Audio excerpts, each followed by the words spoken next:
Hello and welcome everyone to my documentation of a strange file I found in the prototype version of Shadowrun for the SNES. For those who are unfamiliar with Shadowrun, it's an old tabletop RPG adapted to the SNES, and the Sega Genesis, or the Mega Drive for all you non-Americans out there. It's a decent game, very much ahead of its time. You play as Jake Armitage on the SNES version. You have to find out why you were gunned down in the streets, or where and what really happened. Everything is found through computers and notes.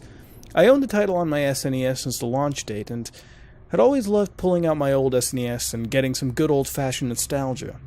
I heard from a friend recently that the prototype version of the game was actually available online, so I decided to go check it out. To save time and keep you all from getting bored, all it really does is change a few sentences in the game due to censoring with Nintendo. Anyways, I really like going through the files of old and new video games looking for anything interesting. People call it data mining, but I prefer to call it exploring. I decided to check out the ROM of the prototype and found some things that I'm not certain if anyone else had found before. For anyone unfamiliar, you need to use a hex editor to see compiled code. Well, looking through that code, I actually found a string that seemed different from the rest. Along with names of textures and items I had never seen in the years I've played, there was even something called secondary. Thinking I wasn't the first to find this, I searched online to no avail, so I decided to enable this secondary to see what it was. I had heard of the debug room in this prototype, so at first I thought there was some sort of second campaign accessible through it or something. When I started the game up, everything was completely normal. I was extremely disappointed, of course. I thought that maybe the code was unfinished and corrupted.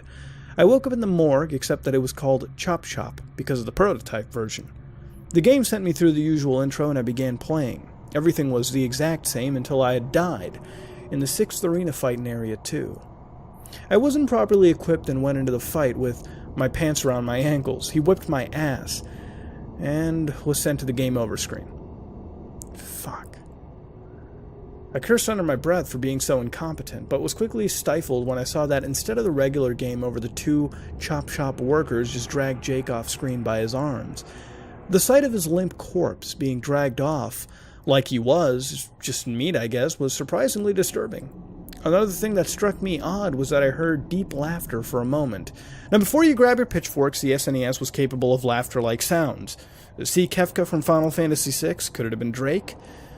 Drake was a dragon important to the main story. He's a crime boss that owns a mega corporation that's more of a crime syndicate than anything else. Oh, and in Shadowrun, dragons could speak fluent English. The Jake is dead message was replaced with Jake has been executed, and the music felt a lot more somber and sad. But when I woke up in the Chop Shop again, I knew something was different.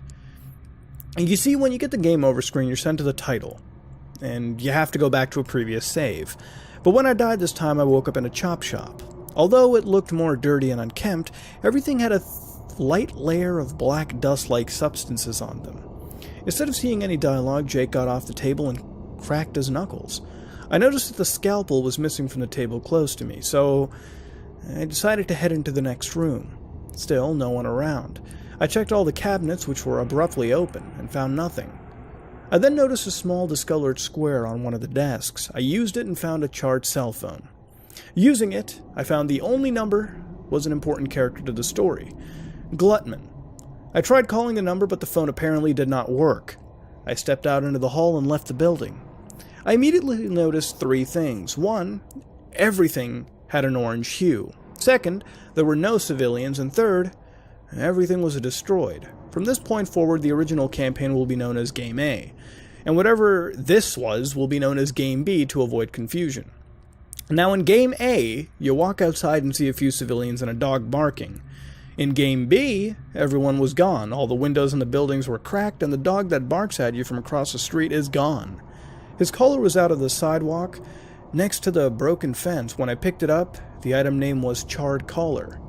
I decided to try and go into the alley a few screens away to see if the punk you get the pistol from was there. When I arrived, nothing was there. The dog that speaks to you from the shadows didn't appear. I walked outside and decided to check all the buildings. Everything was open, but once again covered in this black dust. The whole city was destroyed, some dumpsters lay sideways, and cars were overturned. Honestly, it looked like a fucking war zone. I arrived at the graveyard to see if I could find the shaman that spawns in Game A, When I got to the tomb-like room, it was already unlocked. When I went in there was a skeleton with a key on it. I picked it up, reading that it was a monorail key. I checked the skeleton, and Jake said he tried. Confused, I just left the graveyard. I arrived at the monorail a few seconds later. The second I walked in, I saw a group of mercenaries. When I walked forward, they dropped their guns and ran away, screaming some really strange lines like, "It's a ghost," and "I'm not ready to die." Now, this wasn't normal behavior for the AI, as they usually just stood still and shot you or ran at you with melee weapons. I decided to pick up one of their pistols and head to the second area via the monorail. One thing to note is that on the way there in Game A, there's a cutscene that shows Jake riding a monorail. In Game B, everything in the background is on fire, and it's missing a few buildings. So it felt like the monorail shook a ton more? But that might have actually been a part of Game A. I exited the monorail, and out of curiosity, I checked to see if the monorail leading to Area 3 was available. When I went over, however, Jake said it was down, and that I needed tools to fix it. So I left the building, and if you thought Area 1 sounded like a war zone, wait till you hear this. I stepped outside to see everything burning, freshly scorched skeletons littering the streets, large pieces of buildings were scattered around the street. The sight alone was enough to really unnerve me. I headed into the car yards only to see a large wall of flame blocking me from going very far in. I headed over to the mage's shop to find it completely leveled, so I decided to head into the gun store. There was a man inside. He didn't look like any of the normal enemies or any sprite that I had even seen. He looked like a normal civilian but with torn clothes. He saw me enter and drew a pistol. He told me to leave or he'll be forced to defend himself. I tried speaking to him, but he opened fire, so I had to take him down. He dropped a box of tools. I picked up the shotgun that he was trying to get to, and his tools, and then headed out. When I reached the screen that had the entrance to the monorail, the game locked up. I thought it was maybe just frozen and I had to reset the game, but before I did anything, I heard that laughter from the game over screen, and saw Drake's dragon shape fly overhead. The screen shook and Jake ran for the door. The second he got into the entrance, it grew bright orange and then collapsed, forcing him back. I regained control, fixed the Area 3 monorail, and headed to the final zone.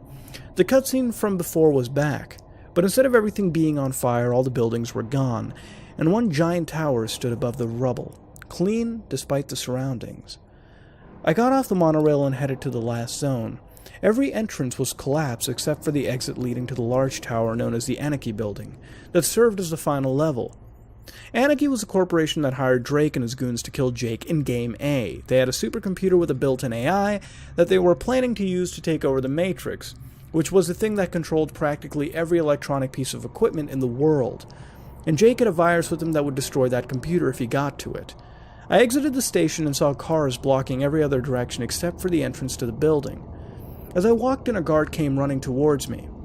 "Hey buddy, you better turn around and, oh God, please, have mercy. Please let me go. I got a wife and kids, man, please." He then dropped his gun and got on his knees. I decided to see if I could still kill him, and in fact, when I shot him, he died instantly. I hit him for 1 damage, so the game must have lowered his health. As I walked through the building, I noticed everything was pristine. All the guards reacted in almost the exact same manner as the first. I reached the entrance to the roof and saw Glutman standing in front of the door. "Oh my God, Jake, you're alive?" he said. "Jake, listen to me, man. Things have gone to shit. I don't know why you're still breathing, but buddy, you've been gone for over a year. Drake, he took over, man. Everything is fucked. You can't stop him. He destroyed us so much. If I were you, I'd put that pistol in your mouth and fire and pray you stayed dead, friend." It went to the usual chat message interface, and I chose to ask about. I only had one thing I could ask about anyways, which was hire. A cutscene that started. Jake asked Glutman to follow him to the roof, and Glutman flat out refused. Jake pulled out a shotgun and aimed it at Glutman. Glutman responded, telling Jake that he's crazy, and takes out his own pistol. Jake fires and blasts Glutman through the door. Jake walked onto the rooftop to find Drake waiting for him. "So it's true. You are alive," Drake said. "I thought I recognized the ant running through the monorail." Jake brandishes his shotgun. "Fine, I dare you." Jake fires, and the bullets bounce off Drake. Drake laughs, the same laugh from the game over screen. "Don't you see, Jake? It's over. You failed. You're no hero, and you'll never be a hero. This isn't your fairy tale, it's mine. I don't care how you survived. I don't care how you came back. Just know the world is fucked. And it's all your fault. Now we'll see you out. Drake swung his tail across the roof, throwing Jake off the building. The game then resets and sends me back to the menu. I sat there dumbfounded at my discovery. What happened? As soon as I got over the shock, I began theorizing. What happened to make the world so broken? Did Drake kill everyone? How did he become so powerful? Why was Jake still alive? I'm not sure if this was an intended bad ending kind of thing of sorts, or just a scrapped idea. There are just so many questions and, frankly, not enough answers. Whatever it was, I know for a fact I ain't looking at Shadowrun the same way.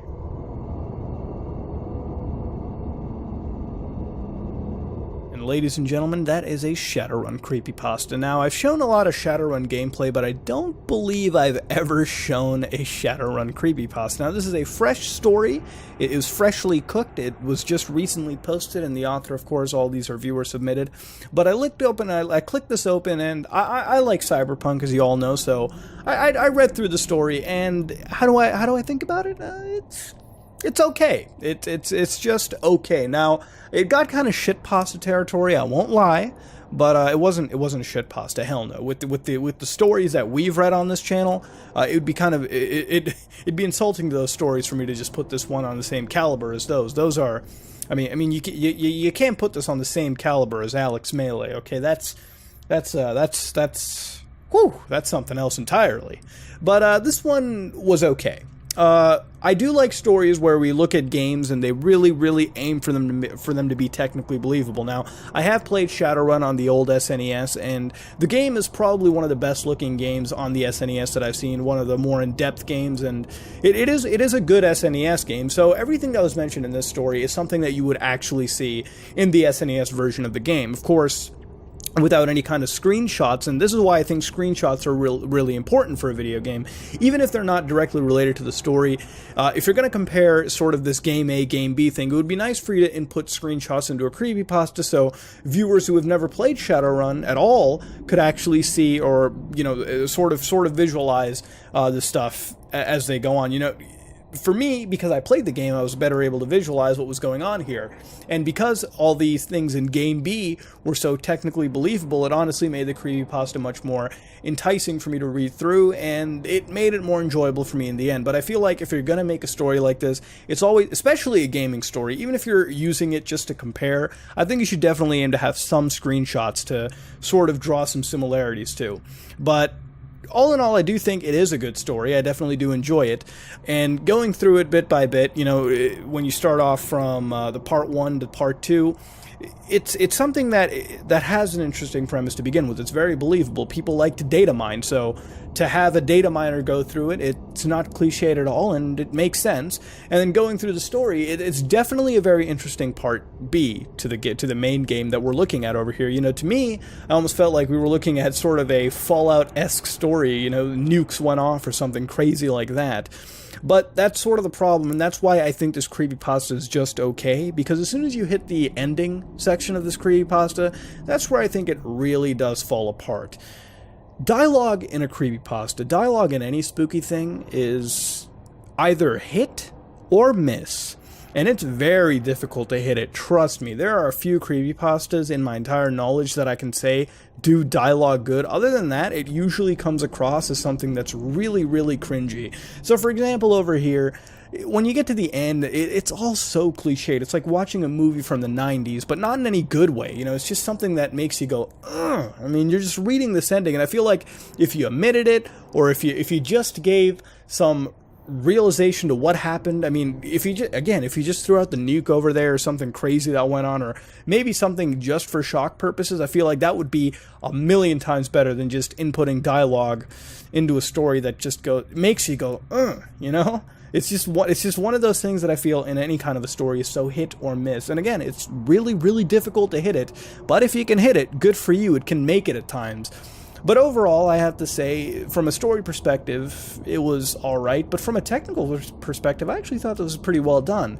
And those usually make a creepypasta for me as well, too, because if I can visualize something, if I can visualize a spooky game in a story, that pretty much makes it for me, because at that point my mind goes racing everywhere, and it really does lead me to Land of Spooks, you know what I mean? Just it really can make you feel eerie when you're reading one of these things, when you can actually picture it in your head, because I almost feel like your mind fills in the rest of the gaps as you're reading, you know what I mean? It fills in all these gaps, or sometimes it doesn't, and sometimes you're just wondering what the heck things could be. It creates this aura of mystifying, you know, gameplay, weird sort of circumstances, and you know, hell, even when you were reading Ben Majora's Mask, even with the gameplay, if you hadn't have seen that, you could, even if you just played the original game, you could still fill it in your head because it was so easy to visualize. And that's why I think visualizing really does help. And when any gaming creepypasta goes out of their way to do it, and they do it right, it can make something for me. And it's in all honesty, it's a fucking treat.